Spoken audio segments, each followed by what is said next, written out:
Video like जरूर कर लीजिए और ऐसे वीडियो लगातार फ्री में पाने के लिए चैनल को तुरंत सब्सक्राइब कर लीजिए और बेल आइकन को जरूर टैप कर लीजिए ताकि आगे भी सारे वीडियो आपको मिलते रहे। यूट्यूब में फॉलो करते हैं तो प्लीज ये वाला फ्री टेलीग्राम चैनल जरूर ज्वाइन कर लीजिएगा। सारे नोटिफिकेशन सारे अपडेट यहीं पे आते हैं, ध्यान रखिए। नमस्कार दोस्तों, एग्जाम प्रिपरेशन के यूट्यूब चैनल पर एक बार फिर से आप सभी का मैं प्रियंका बहुत बहुत स्वागत करती हूँ। आरओ री एग्ज़ाम के लिए हम लोग टेस्ट सीरीज सॉल्व कर रहे हैं जो कि डेली रात को 9 बजे आ रही है। उसी को फोकस करते हुए हम लोग आगे की क्लास कंटिन्यू कर रहे हैं। अगर आप न्यू हैं चैनल पर, ये क्लास डेली आप रात को 9 बजे देख सकते हैं, जिसमें आरओ का एग्ज़ाम हो या यूपीपीसीएस हो, आप दोनों को टारगेट करते हुए यहाँ पर क्लास कर सकते हैं। ये आपको जो टेस्ट सीरीज दी जा रही है, अलग अलग मॉक टेस्ट हैं और उनसे जो इंपॉर्टेंट क्वेश्चन हैं वो मैं लेकर के करवा रही हूँ। तो मतलब आप इसमें सीरियल देख रहे होंगे कि बिल्कुल एग्जैक्ट सीरियल नहीं चल रहा होगा। 100 to 150 क्वेश्चन में लेकर के चलती हूँ और उसमें भी जो आपके क्वेश्चन नहीं आ सकते हैं वो मैं इनको स्किप कर देती हूँ, लेकिन जो मोस्ट इंपॉर्टेंट क्वेश्चन है वो मैंने रखे हुए हैं। तो डेली इस सीरीज को फॉलो कीजिए। इसमें ज़्यादातर प्रश्न वो मिलेंगे जो लेटेस्ट ट्रेंड रहा है एग्जाम पैटर्न का, जैसे कि क्रोनोलॉजी वाले क्वेश्चन, स्टेटमेंट वाले क्वेश्चन और स्टेटमेंट देकर के पूछना कि इनमें से कौन कौन से कथन सही हैं। ठीक है, इस तरीके के ऑप्शन दे दिए जाते हैं। हिस्ट्री हो, ज्योग्राफी हो, पॉलिटी हो, यूपीजी के हो, सारे सब्जेक्ट आप यहाँ पर कवर करेंगे। तो ध्यान से इस क्लास को देखिए। इसके साथ साथ आप टेस्ट सीरीज ज्वाइन करना चाहते हैं या पेड क्विज लेना चाहते हैं, कंप्लीट क्रैश कोर्स पाना चाहते हैं, इसके लिए आप स्टडी फॉर सिविल सर्विसेज का कोर्स ज्वाइन कर सकते हैं। ये पेड ग्रुप के लिए आपको नंबर्स प्रोवाइड किए गए हैं।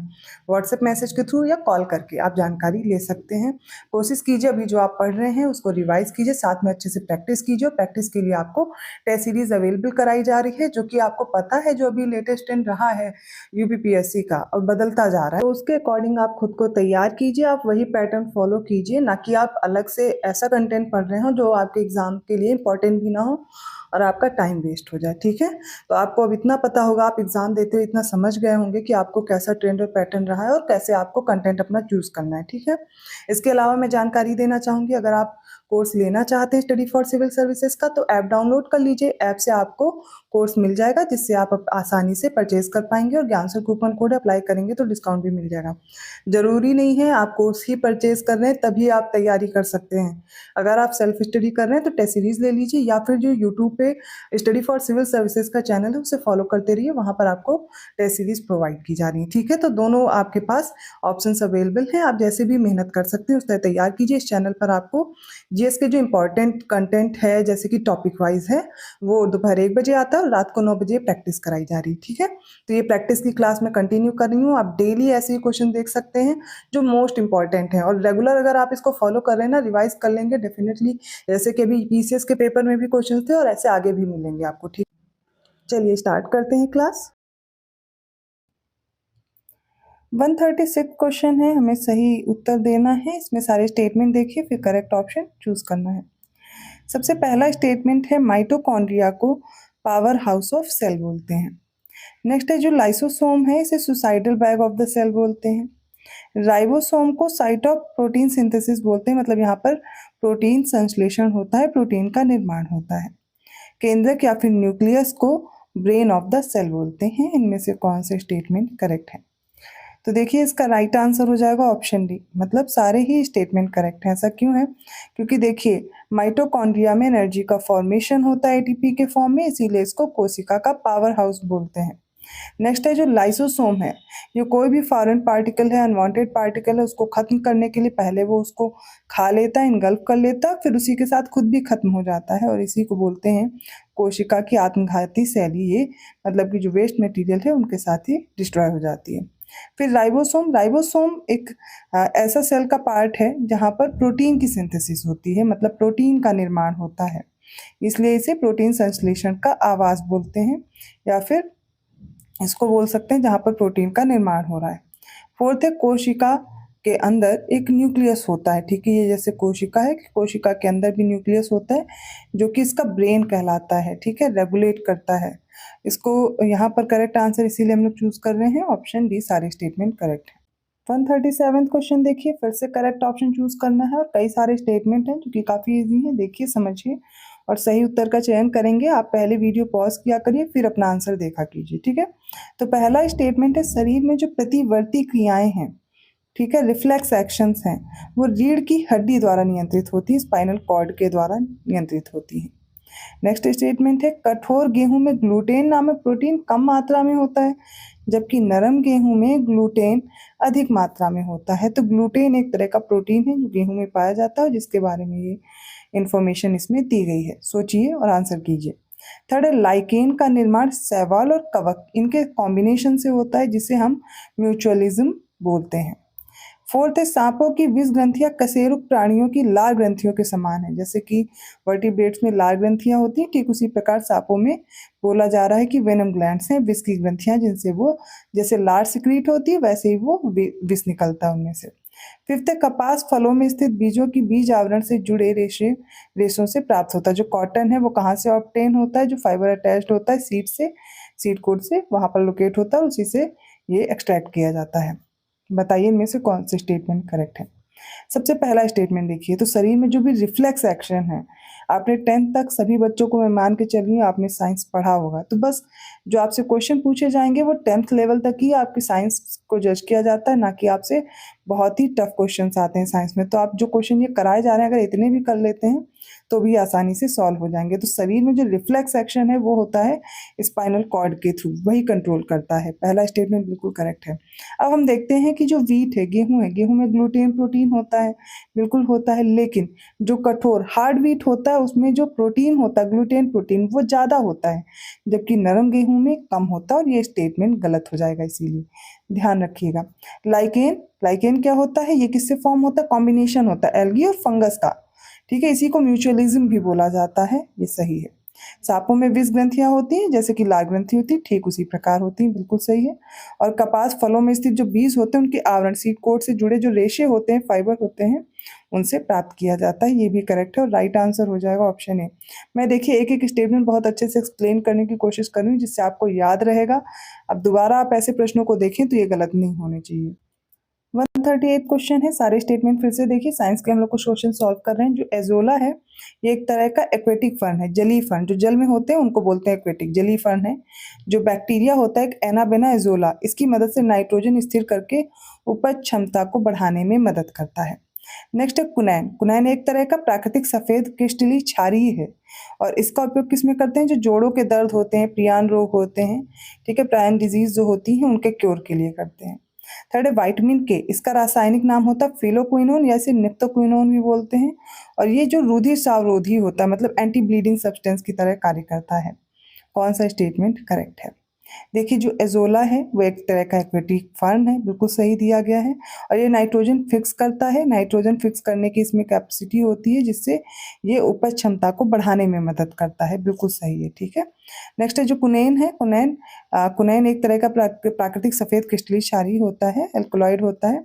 ये जोड़ों के दर्द में, प्रायन डिजीज में इसके ट्रीटमेंट के लिए यूज होता है, ठीक है। विटामिन के को नेप्टोक्विनोन और फिलोक्विनोन दोनों नाम से जानते हैं, इसका साइंटिफिक नेम याद रखिएगा।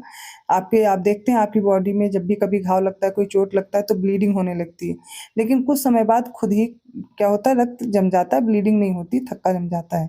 विटामिन के हेल्प करता है, ठीक है। तो खून का थक्का जम जाता है जिसकी वजह से क्या होता है, ब्लड नहीं निकलता है। तो एक तरह से बोल सकते हैं एंटी ब्लीडिंग सब्सटेंस की तरह ये कार्य करता है, बिल्कुल सही है। राइट आंसर क्या हो जाएगा? ऑप्शन सी, तीनों स्टेटमेंट करेक्ट है। 139 क्वेश्चन है, निम्नलिखित कथनों पर विचार करें, सारे स्टेटमेंट देखिए। पहला है नींद की बीमारी, जो ये स्लीपिंग सिकनेस होती है, किसकी वजह से होती है? ट्रिपैनोसोमा की वजह से। ये एक कोशिकी प्रोटोजोवन परजीवी के कारण होती है, एक पैरासाइट है, ट्रिपैनोसोमा जो होता है उसकी वजह से होता है। नेक्स्ट है क्षय रोग, जिसको टीबी बोलते हैं, ट्यूबरकुलोसिस, जो कि माइकोबैक्टीरियम ट्यूबरकुलोसिस नामक जीवाणु से होता है। आपका होमवर्क है, वैसे मैं पिछली क्लासेस में कुछ क्वेश्चन दी थी, लेकिन आप लोग क्वेश्चन के आंसर नहीं करते। कोशिश कीजिए आप उनके आंसर्स कमेंट कीजिए, जिससे आपको वो चीज़ें नहीं भूलेंगी, कुछ थोड़ा बहुत ढूंढेंगे खुद से तो याद रह जाएगा। तो आपका अब होमवर्क ये है कि पहली बात तो वर्ल्ड टीबी डे कब सेलिब्रेट करते हैं, ठीक है, वर्ल्ड टीबी डे कब सेलिब्रेट करते हैं, और इंडिया ने कब तक का टारगेट रखा है इस टीबी को मुक्त भारत बनाने के लिए, मतलब हमारे यहाँ से टीबी को खत्म करने के लिए। वैसे आप देखेंगे वर्ल्ड की जो ये टीबी रिपोर्ट है उसमें सबसे ज़्यादा जो केसेस हैं वो इंडिया में ही हैं, तो आप इसके बारे में थोड़ा पढ़िए और कमेंट करके बताइएगा। थर्ड है शरीर में कोलेस्ट्रॉल की अधिकता हृदय की धमनियों में रक्त के प्रवाह को बाधित करती हैं और दिल का दौरा पड़ने का कारण बनती हैं। फोर्थ है टायरोसिन मस्तिष्क में एड्रेनालिन, नॉर एड्रेनालिन और डोपामिन जैसे न्यूरोट्रांसमीटर्स का उत्पादन करता है। चलिए देखते हैं, इसमें सारे ही स्टेटमेंट करेक्ट हैं। तो ये जो स्लीपिंग सिकनेस होती है ये एक तरह का प्रोटोजोवन डिजीज है। पहली बात तो ये याद रखिएगा, एक प्रोटोजोवा होता है ट्रिपैनोसोमा जिसके कारण होती है स्लीपिंग सिकनेस, ठीक है। तो नींद की बीमारी होती है इसमें। क्षय रोग क्या होता है, जिसे हम टीबी बोलते हैं, ट्यूबरकुलोसिस बोलते हैं। माइकोबैक्टीरियम ट्यूबरकुलोसिस एक तरह का बैक्टीरिया है जिसके वजह से ये रोग होता है और काफ़ी संक्रामक डिजीज है, एक पर्सन से दूसरे पर्सन में फैलती भी है, ठीक है। नेक्स्ट है शरीर में कोलेस्ट्रॉल की अगर अधिकता हो जाती है तो धमनियाँ क्या होती हैं, ये आर्टरीज होती हैं। इनमें क्या होता है, ब्लड फ्लो जो होता है वो रुकने लगता है, प्रवाह रुक जाता है। इसी की वजह से हार्ट अटैक टाइप की ये जो बीमारी है वो होती है, बिल्कुल करेक्ट है।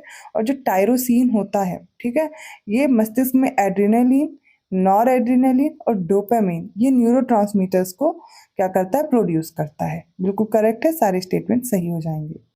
140वां प्रश्न है, सही विकल्प चुनना। पहला तो डीएनए फिंगरप्रिंटिंग के बारे में बताया गया। डीएनए फिंगरप्रिंटिंग एक तरह की टेक्नोलॉजी है जिसका यूज करके हम क्या करते हैं, आनुवांशिक रोगों की पहचान कर सकते हैं। कोई भी अगर जेनेटिक डिजीज है, जेनेटिक डिजीज का मतलब है एक पीढ़ी में है, मदर या फादर में है तो आगे वाली जनरेशन में भी ट्रांसफर हो रहा है, या फिर पशुओं की वंशावली स्थापित करने के लिए किया जाता है, ठीक है। नेक्स्ट है एमनियोसेंटेसिस। ये एक तरह का टेस्ट होता है, कब करते हैं, गर्भावस्था के दौरान करते हैं, जब बच्चों में कोई जेनेटिक या क्रोमोसोमल डिजीज हो, ठीक है। मैंने बताया ना जो एक पीढ़ी से दूसरी पीढ़ी में हो रहे हैं, जैसे कि डाउन सिंड्रोम्स हो गया और एडवर्स सिंड्रोम हो गया, पताउ सिंड्रोम हो गया, ये सारे होते हैं, ठीक है, इनका पता लगाने के लिए। थर्ड है आर्क्योप्टेरिक्स, मेसोजोइक युग का सर्व पुरातन पक्षी है, जबकि डायनासोर क्या है, जुरासिक युग का एक तरह का रेप्टाइल है, सरीसृप है। नेक्स्ट है ह्यूगो डी व्रीज ने विकास के उत्परिवर्तन, ह्यूगो डी व्रीज ने म्यूटेशन थ्योरी ऑफ इवोल्यूशन का प्रतिपादन किया था। बताइए कौन सा स्टेटमेंट करेक्ट है, चलिए देखते हैं। तो डीएनए फिंगरप्रिंटिंग का यूज़ करते हैं आजकल, ये टेक्नोलॉजी है काफ़ी अच्छी है।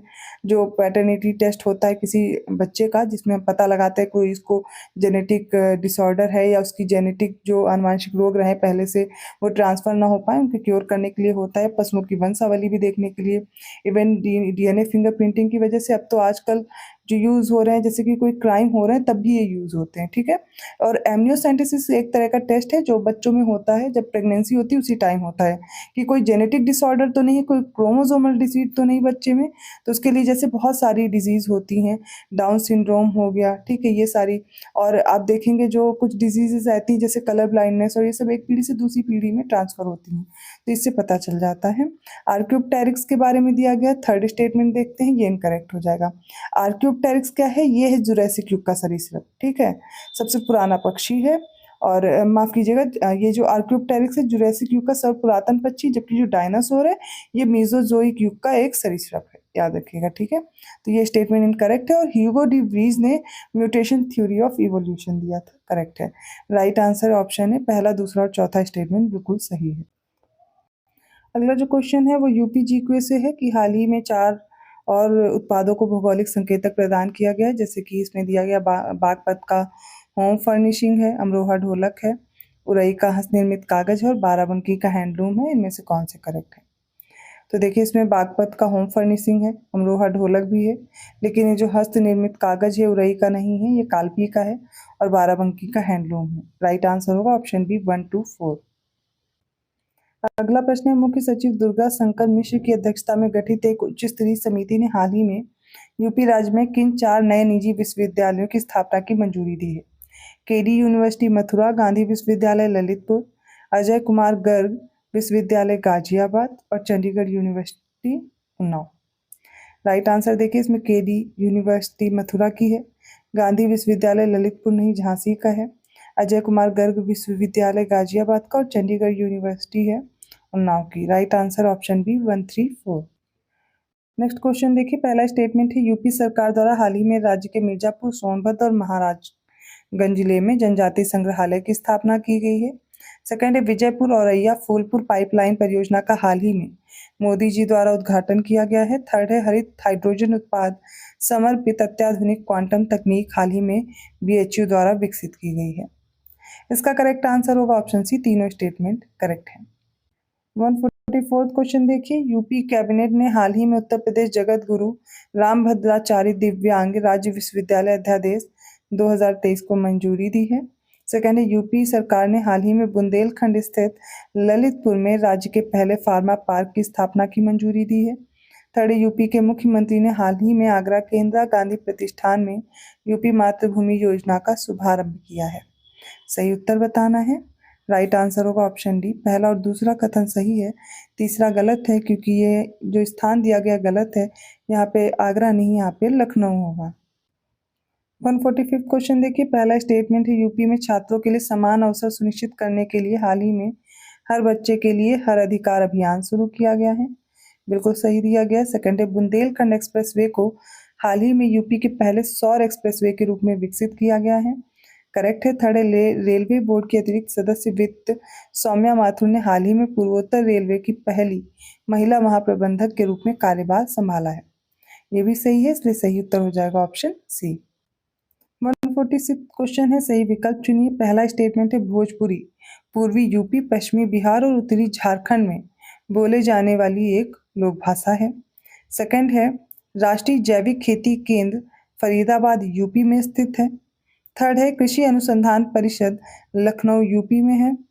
फोर्थ है सोयाबीन की फसल मुख्यतः यूपी के बुंदेलखंड क्षेत्र में उगाई जाती है। सही उत्तर देखेंगे, पहला कथन सही है। दूसरा कथन देखते हैं, ये जो जैविक खेती केंद्र है ये फरीदाबाद में नहीं गाजियाबाद में है, तो ये वाला स्टेटमेंट जो है वो इनकरेक्ट हो जाएगा। अगला देखते हैं, तो कृषि अनुसंधान परिषद ये लखनऊ में है यूपी के, और सोयाबीन की फसल ज़्यादातर आप देखेंगे मुख्यतः बुंदेलखंड क्षेत्र में होती है। राइट आंसर है 134, ऑप्शन बी करेक्ट है। 147 क्वेश्चन देखिए। पहला स्टेटमेंट है यूपी के बरसाना में होली के त्यौहार पर लठमार होली मनाई जाती है। सही है स्टेटमेंट। सेकंड देखिए और इसको बताइए करेक्ट है यानी कि यूपी में मिड डे मील कार्यक्रम 1995 में शुरू हुआ था। करेक्ट हो जाएगा। कानपुर को यूपी का मैनचेस्टर कहते हैं, ये भी सही है। और रानी लक्ष्मीबाई बांध परियोजना यूपी के ललितपुर जिले में बेतवा नदी पर स्थित है, ये भी करेक्ट है। तो राइट आंसर होगा ऑप्शन डी, सारे स्टेटमेंट सही हैं। 148 क्वेश्चन है, यूपी के प्रमुख महोत्सवों में से संबंधित सही विकल्प चुनना है। गढ़ मुक्तेश्वर गंगा मेला हापुड़ में दिया गया है। देवा शरीफ मेला बाराबंकी, कैलाश मेला वाराणसी और कजली महोत्सव महोबा। इंपॉर्टेंट है क्वेश्चन, ऐसे ही आएंगे एग्जाम में, तो कोशिश कीजिए ऐसे सॉल्व कीजिए। और आर एग्जाम के लिए इंपॉर्टेंट हो जाते हैं यूपी जीके के क्वेश्चंस। तो इसका करेक्ट आंसर देखिए, गढ़ मुक्तेश्वर गंगा मेला हापुड़ में लगता है, देवा शरीफ मेला बाराबंकी में लगता है, लेकिन कैलाश मेला आगरा में लगता है, ना कि वाराणसी में। कजली महोत्सव महोबा में। राइट आंसर क्या हो जाएगा ऑप्शन सी 1 to 4। 149 क्वेश्चन है, निम्नलिखित में से करेक्ट ऑप्शन चूज करेंगे। पहला स्टेटमेंट है यूपी के कानपुर में परिधान और होजरी पार्क की स्थापना की गई थी। वीडियो पॉज कीजिए और फिर अपना आंसर आप पहले देखिए। तो इस स्टेटमेंट में जो दिया गया है वो करेक्ट है, ठीक है। सेकंड है यूपी के नोएडा में इलेक्ट्रॉनिक सिटी की स्थापना की गई थी, ये भी सही है। अगला देखते हैं, यूपी के शामली जिले में स्थित रेणुकूट एल्यूमिनियम उद्योग के लिए ये प्रसिद्ध है। तो क्या ये शामली में है? तो यही गलत हो जाएगा। ये कहाँ है? सोनभद्र में है, ना कि शामली में है, ठीक है। तो सोनभद्र होना चाहिए था यहाँ पे, ये तो इनकरेक्ट हो गया। अगला देखते हैं, यूपी के सीतापुर और बीकानेर प्लाईवुड निर्माण के प्रमुख केंद्र हैं। सही दिया गया है। राइट आंसर अब चूज करेंगे, होगा 1 to 4, ऑप्शन बी करेक्ट है। अगला प्रश्न देखिए, करेक्ट ऑप्शन चूज करेंगे। पहला स्टेटमेंट है यूपी का सबसे बड़ा जो पक्षी अभ्यारण्य है, बर्ड सेंचुरी है, वो कौन है? लाख बहोसी पक्षी अभ्यारण्य, ठीक है। अगला है कि यूपी का सबसे छोटा पक्षी अभ्यारण्य पटना पक्षी अभ्यारण्य है। थर्ड है यूपी का सबसे बड़ा वन्यजीव अभ्यारण्य महावीर स्वामी वन्यजीव अभ्यारण्य है। और यूपी का सबसे छोटा वन्यजीव अभ्यारण्य हस्तिनापुर वन्यजीव अभ्यारण्य है। कौन सा सही है?